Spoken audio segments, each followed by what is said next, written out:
आषाढी वारी म्हणजे वारकरी भक्तांनी आषाढी एकादशी निमित्त पंढरपूरपर्यंत केलेली पदयात्रा आणि वारकरी संप्रदाय म्हणजे पंढरपूर येथील विठ्ठलाच्या वारीला जाणाऱ्या लोकांचा संप्रदाय.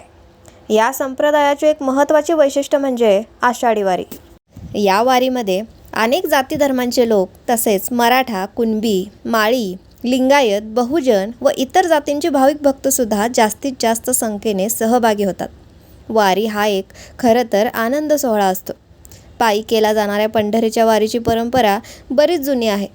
13व्या शतकात ही परंपरा असल्याचे उल्लेख सापडतात. संतश्रेष्ठ ज्ञानदेवांच्या घराण्यात पंढरीच्या वारीची परंपरा होती. त्यांचे वडील वारीला जात असल्याचा आपल्याला उल्लेख सापडतो. ज्ञानदेवांनी भागवत धर्माची पताका खांद्यावर घेऊन सर्व जातीपातींच्या समाजाला एकत्रितपणे या सोहळ्यात सामील करून घेतले. हेच व्यापक स्वरूप जपत पुढे एकनाथ महाराज, तुकाराम महाराज, मल्लप्पा वासकर यांच्यासारख्या संतांनी वारीची परंपरा चालवली. संत तुकाराम महाराज यांच्याही कुटुंबात वारीची परंपरा होती.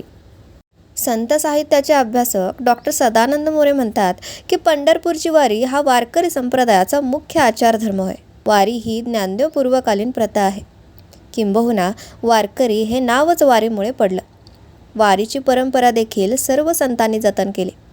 ज्ञानदेवांच्या कर्तृत्वामुळे हा संप्रदाय जनमानसांवर प्रभाव गाजवून महाराष्ट्रव्यापी झाला.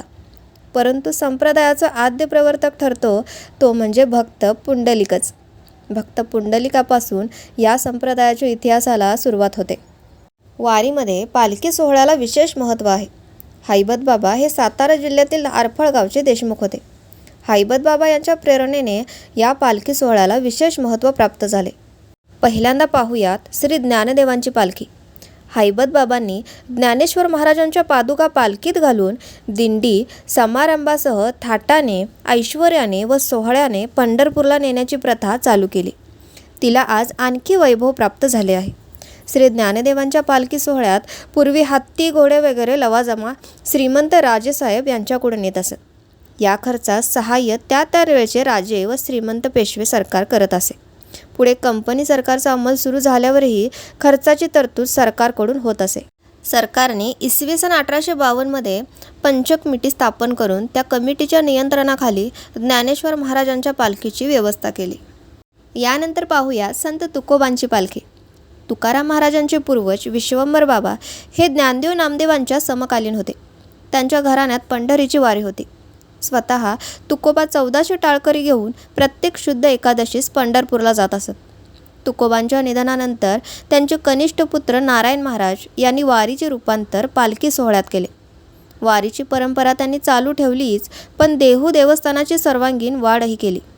19व्या शतकाच्या अखेरीस ज्ञानोबा तुकाराम या दोघांच्या पालख्या निघत असत. निवृत्तीनाथ, सोपानदेव, मुक्ताबाई, जनार्दन, स्वामी एकनाथ, सावतामाळी, रामदास स्वामी साधूंच्या पालख्याही दर्शनासाठी पंढरीस येतात. महाराष्ट्राच्या विविध भागातून पालख्या येतात व लाखो भाविक सहभागी घेतात. ज्ञानोबा तुकारामांच्या जयघोषात अभंग म्हणत, पारंपरिक खेळ खेळत या पालख्या पंढरपूरला जातात. तुम्हीही जर कधी या वारीमध्ये सहभागी झालेला असाल तर कसा होता तुमचा अनुभव ते आम्हाला कमेंट बॉक्समध्ये नक्की सांगा. आणि अशाच नवनवीन माहितीसाठी आमच्या चॅनलला नक्की सबस्क्राईब करा आणि व्हिडिओ आवडल्यास व्हिडिओला एक लाईक नक्की करा.